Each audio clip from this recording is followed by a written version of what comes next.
Brian Michael Bendis, Ram V, Scott Godlewski, and Sumit Kumar begin to wrap up their arcs as the Justice League look to rebuild the Hall of Justice for a new generation, while the Justice League Dark turn the tide on Merlin in Atlantis. Or so they think. Brian Michael Bendis rushes through the back half of his United Order storyline in order to shoehorn in more Checkmate tie-ins, for no real reason, especially when Checkmate has its own book series at the moment, and one that is kind of desperate for some actual content to be happening in its pages. Of course, the tie-ins were inevitable, being that some of the main League members are actually involved in the Checkmate storyline, but dedicating half of the issue to what could easily be told in a couple of pages in the actual event book is kind of ridiculous. The book should have stuck with the rebuild of the Hall of Justice and the heroes wanting to rebuild for the next generation of heroes and inspire the same wonderment they felt when they made the League. All that stuff was really damn great, except for the part where it was all undercut by a joke about it all being rebuilt the same at super speed. I understand that was kind of the point, and the heroes didn't want the world to wake up with the Hall of Justice in ruins and not have their hope ruined, but it really could have been a little bit more than that.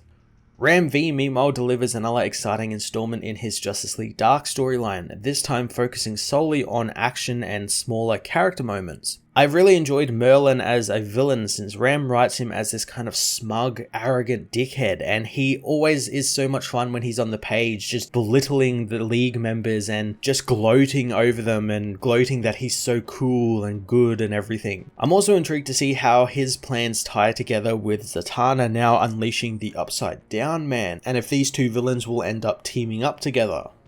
Scott Godlewski and Sumit Kumar continue on as the book's artists and continue to be one of the biggest highlights of the book. Scott's bright and character-focused interactions this issue were really quite fantastic, while Sumar delivered all on the action side with his dynamic paneling and exciting and grand in scale nature of the art he was doing, which is really fit for a war between magical beings. There's all these really cool explosions and this great page with Etrigan unleashing his hellfire and all these zombies. Justice League issue 68 was a complete mixed bag, with the main League storyline that just turns into an unwanted tie-in to Bendis' Checkmate book, while the Justice League Dark storyline continues to up the action with some great third act twists. I'm going to give this issue a 5 out of 10.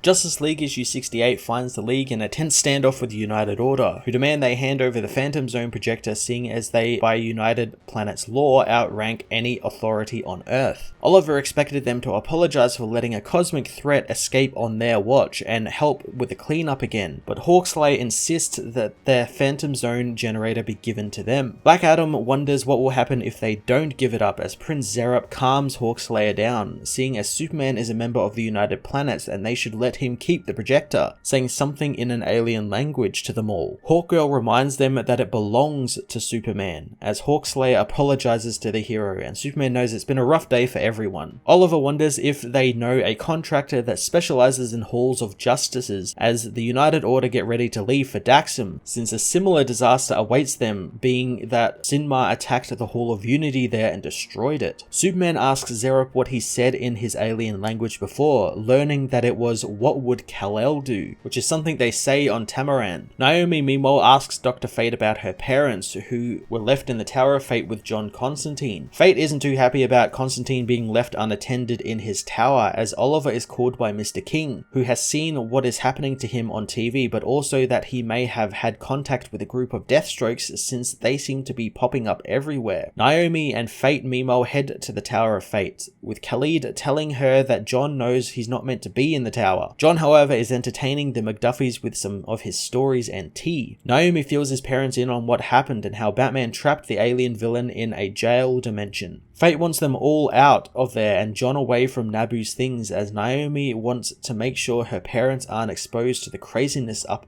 on the surface. Greg knows that it's time Naomi came home with them and they'll start her training from scratch, knowing that throwing her into a war zone and hoping she figures it out isn't really that healthy. Before Naomi can protest, her parents know they won't hear anything from her. Leaving the tower, as outside, the team discuss if they really need the Hall of Justice, knowing that they do need a HQ, but does it have to be the Hall? Since Hawkgirl says she has a soft spot for the satellite. Some of the others don't particularly love the commute to the satellite, but Hippolyta thinks that the Hall needs to be rebuilt, built, seeing as it's like a symbol similar to the Pantheon. The team decide if they are to build something, then maybe they should think about what it would mean to the next generation, knowing that the current Hall of Justice means a lot of things to a lot of people, and Hawkgirl proposes that when they first formed the League, the Hall filled them with wonder and possibilities, and they want to find a way to replicate that for the next generation. It's too late, however, as Flash and Superman have rebuilt the entire thing at super speed and as it was before. Superman figured that after everything they had been through, who needs to wake up in a world without the Hall of Justice? Calyx reveals that it's been rebuilt exactly the same as it was before, except this time the executive bathrooms and kitchens have been expanded, making Arthur very happy as Naomi leaves to be with her parents. Black Canary notices Green Arrow is gone as well, as elsewhere, Checkmate watch a recording of Sam Lane's recent battle with the Deathstrokes, knowing Sam's skills are good. Manhunter thinks that he's reckless since he's fighting with civilians around. Upon watching the Deathstrokes fight, they find that they were at least trained by Cadmus and even Leviathan as they arrive close to Lane's secret loft, where the secret agent is currently holding up in, and they're going to pay him a visit. Sam Lane, however, anticipated they would be coming for him, waiting for them nearby. He demands to know how they found him since he cloaked himself from Satellite Trace. Oliver reminds him that he came to them to meet with Checkmate, and now they are there and he should put the gun down since that's not how you build trust. Sam wants Checkmate to help him shut down all of this new network of Deathstrokes, revealing that the Deathstrokes are after him since he won't kill the Justice League. He reveals that in the wake of Leviathan falling, there is something new in town demanding the fealty of all of the secret agents without homes, wanting him to kill the Justice League, but he declined since he had no idea who was behind this new organization. Steve Trevor doesn't believe him, but the others do, theorizing that the real Deathstroke is behind this, but Sam knows that the army of Deathstrokes is just a prologue to distract them and pin the blame on Slade Wilson. The team are ready to teleport back to their safe house to discuss this further when suddenly a rocket is fired at the group, but Oliver is faster, destroying it with an arrow before it hits them. The only problem is another rocket was fired from behind them, but before it can take them out, it is destroyed by Superman and the Justice League. Superman apologizes for not getting there sooner, wondering if Batman found where the missile was fired from. Elsewhere, a group of the Deathstrokes wonder if their target was destroyed, finding their targets are still there. Looking over the cameras in the area, they find a blurry Superman logo moving in front of the missile before it was destroyed, making them realize that they have made a huge mistake.